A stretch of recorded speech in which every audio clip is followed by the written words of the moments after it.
Chapter 18. As the elevator began to move, Snake's uncanny sixth sense kicked in. Perhaps it was that inexplicable nagging feeling that someone was nearby. Or maybe it was the fact that the elevator seemed heavier than it looked. But the biggest giveaway was most likely the diminutive, subtle sound of breathing that wasn't Snake's. He went for the holstered sockum, but it was too late. Several invisible hands grabbed his arms and shoved him to the back of the elevator car. Then a powerful fist slugged him hard in the stomach, but the Kevlar body vest absorbed the blow. "Dah!" cried the unseen foe. Whoever it was, the bones in his right hand were broken. It was clear now, the four missing stealth camouflage suits. They were in the elevator with him, worn by four Space SEAL guards. Snake broke away from the soldier's grip and lashed out blindly, attempting to gauge where in the car the four men might be standing. He kicked and punched with the speed of a whirling dervish, but the closeness of the car was a significant hindrance. There was simply no room to maneuver with the kind of agility he would have liked to display. Nevertheless, his fists and feet struck solid human body parts, although Snake wasn't sure what he was hitting. In contrast, the soldiers knew exactly where their fists were landing. After all, they could see him.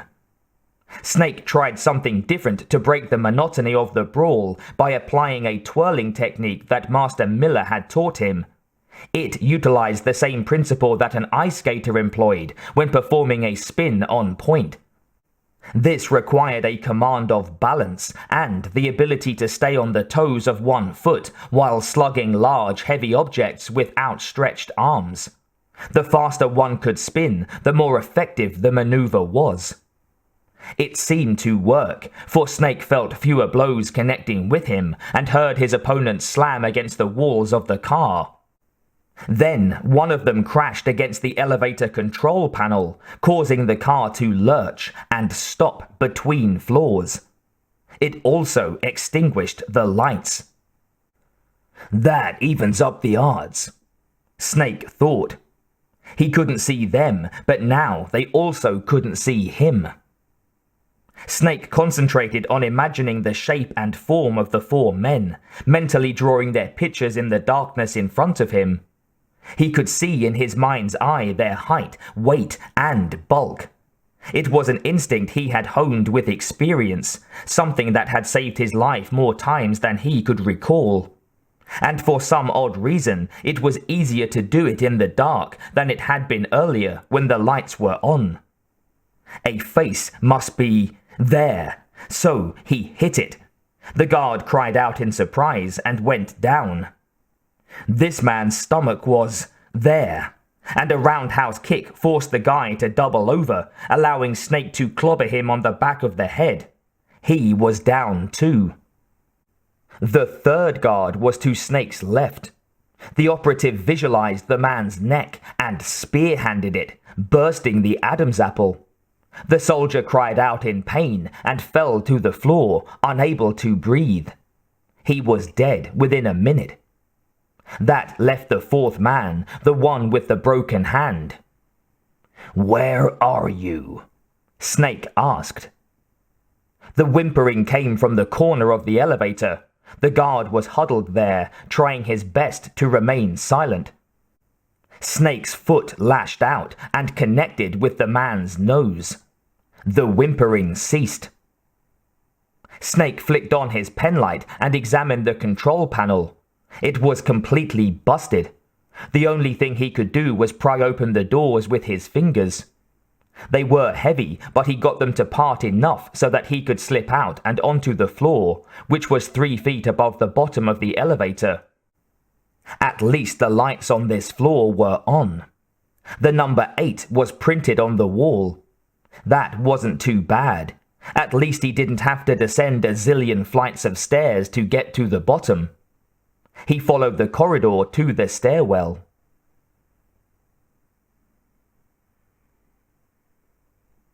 Blizzard conditions had returned to the outdoors.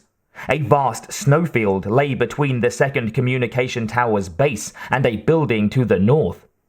Pine trees dotted the landscape, but visibility was at an all-time low.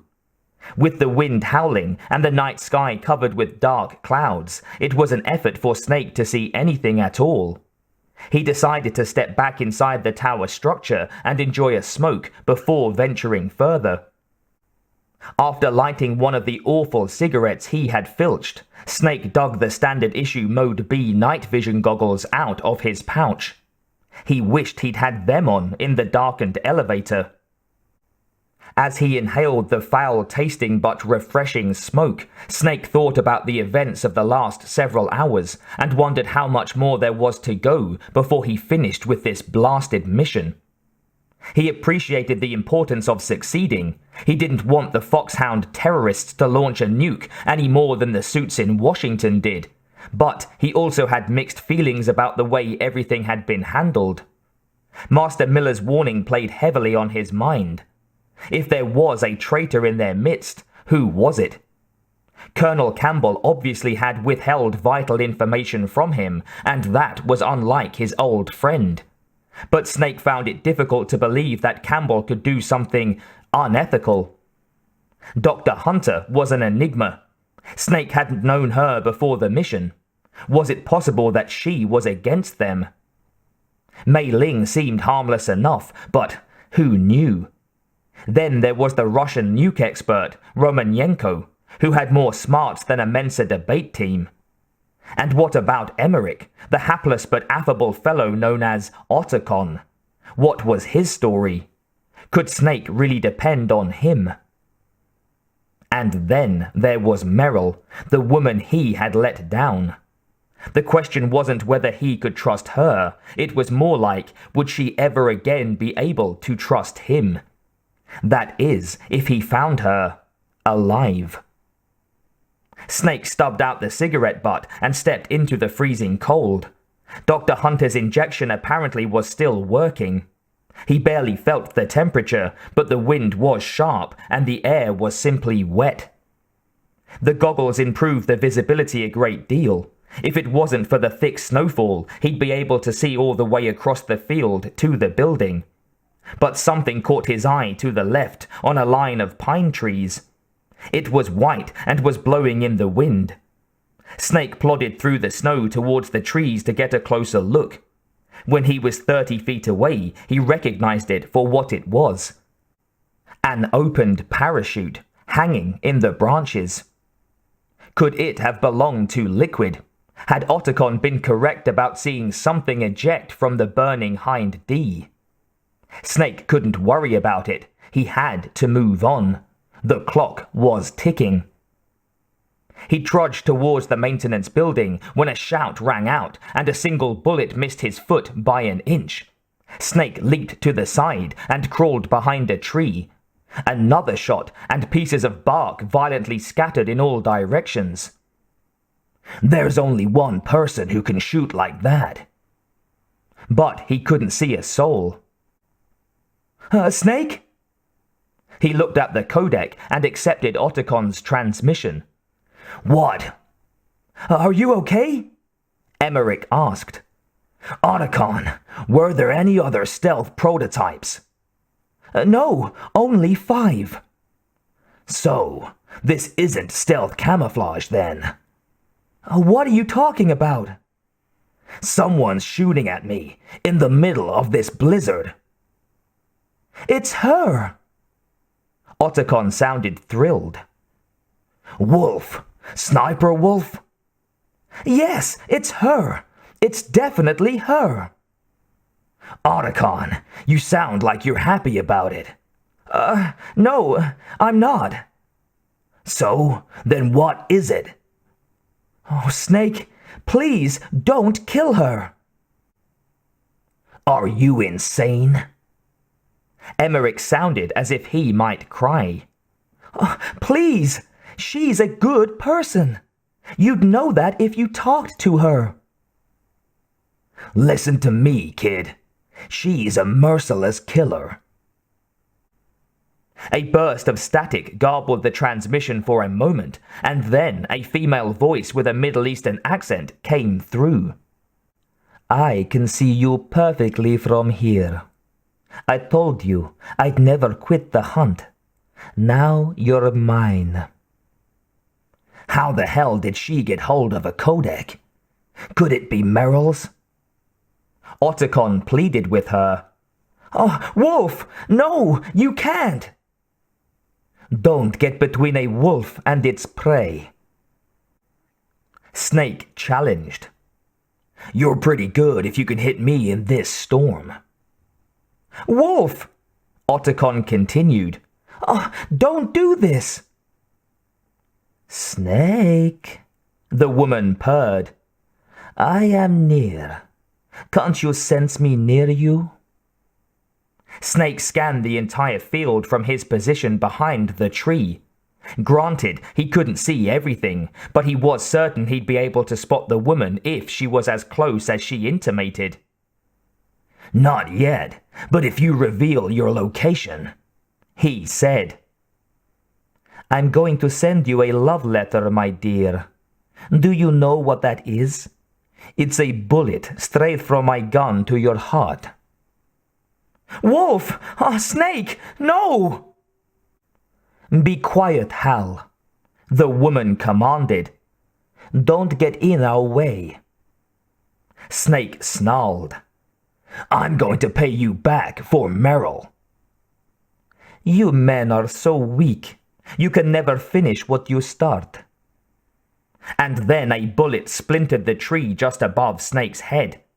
He hit the ground and lay flat as another round roughed up the snow near his face. He had to move, and quickly. Snake jumped to his feet and ran away from the trees. Sniper Wolf's targeting laser followed him, and she fired again. This time, he determined where she was perched, somewhere in a clump of trees in the middle of the field. Snake was willing to bet she had climbed one and was using the height to her advantage. The operative zigzagged to a protrusion of rocks that was 20 yards away. The woman continued to shoot at him, but he successfully evaded her until he reached cover.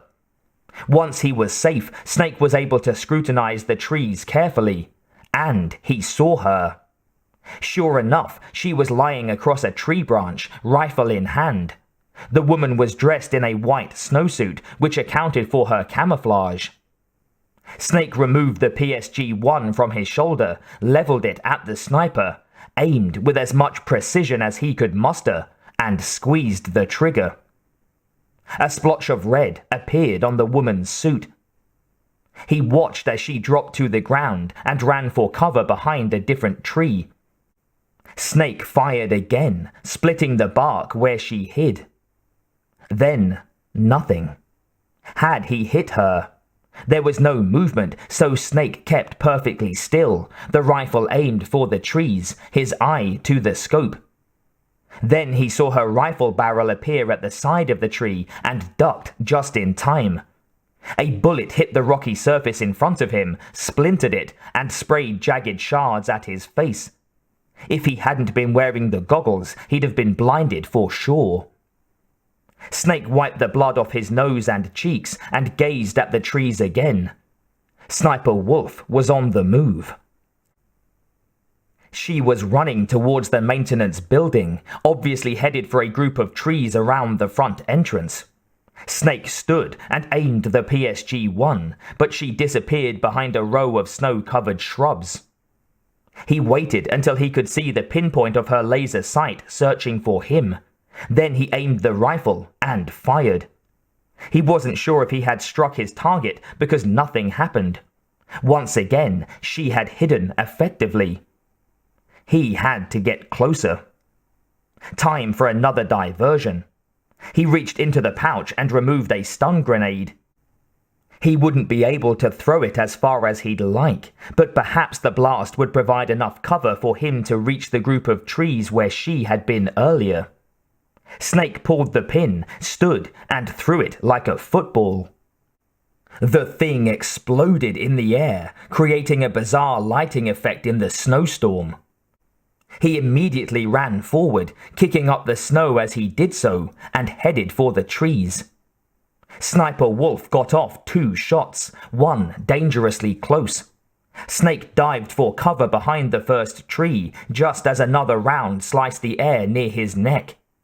He lay flat for a moment so that he could catch his breath, but now he felt more confident. The woman was good, but she was no match for him now. He had winged her, he knew that, and she also had been wounded during their first encounter. She wasn't on her best game, and he was. Snake crouched behind the tree, leveled the rifle, and searched for his prey through the scope. There! She was moving from tree to tree, trying to find the best position from which to shoot. He gritted his teeth and fired. Sniper Wolf's chest burst into an inkblot of red, and she fell to the ground. "Oh no!" It was Otacon. He ran from the communication tower and struggled across the snow to reach the woman. Snake stood and followed him, but he knew there was nothing the young man could do. Something obviously had happened between Otacon and the female assassin, and now Otacon would pay an emotional price. When Snake reached the fallen woman, Emmerich was kneeling beside her. She was breathing heavily as blood dripped from her mouth. "I've waited for this moment," she gasped. "I am a sniper. Waiting is my job, never moving a muscle, concentrating."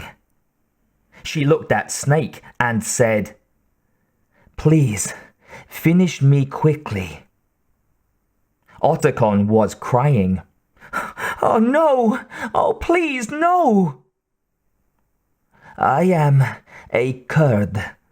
I've always dreamed of a peaceful place like this." She was referring to the snowfield. It did have a certain beauty, despite being a scene of bloodshed. "I was born on a battlefield, raised on a battlefield. Gunfire, sirens, screams. They were my lullabies. Hunted like dogs day after day, driven from our ragged shelters. That was my life. Each morning, I'd find a few more of my family or friends dead beside me. I'd stare at the morning sun and pray to make it through the day. The governments of the world turned a blind eye to our misery. But then he appeared, my hero, Saladin. He took me away from all of that." "Saladin?" Snake asked. "You mean Big Boss?" She nodded. "I became a sniper, hidden, watching everything, through a rifle's scope. Now I could see war not from the inside, but from the outside, as an observer. I watched the brutality, the stupidity of mankind, through the scope of my rifle.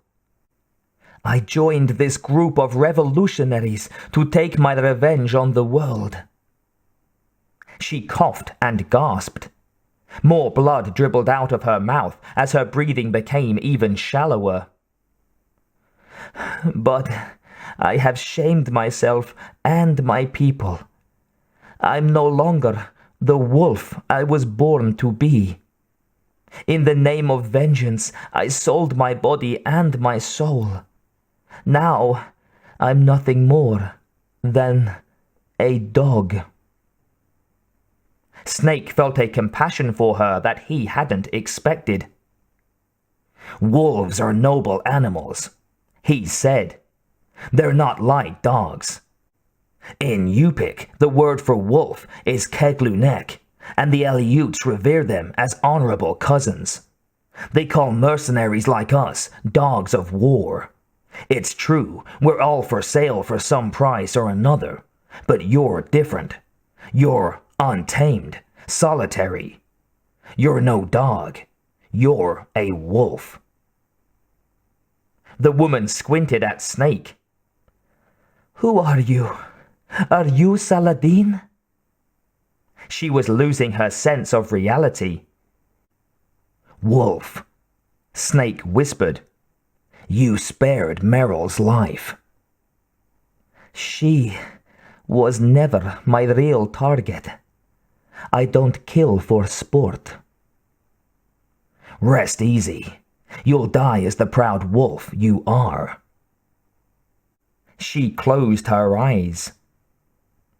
I understand now. I wasn't waiting to kill people. I was waiting for someone to kill me. A man like you, a hero. Please, set me free. Otacon grabbed her hand. Oh, no, no! Then quietly he said, oh, I loved you. Sniper Wolf gestured with her other hand. My gun, give it to me. She's a part of me. Snake didn't think it could hurt. He picked up her rifle and rested it in her arms. She was in no condition to fire it. Everyone's here now, she managed to say. Set me free, now. Otacon looked at Snake, who nodded, indicating that he would grant her wish. Emmerich stood and turned away. It was something he couldn't watch.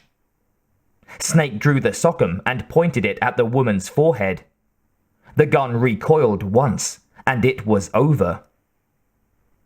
Otacon walked a few steps away, his head bowed. Snake approached him and put his hand on his shoulder. What happened between you two anyway? Oh, Snake, Emmerich said through tears.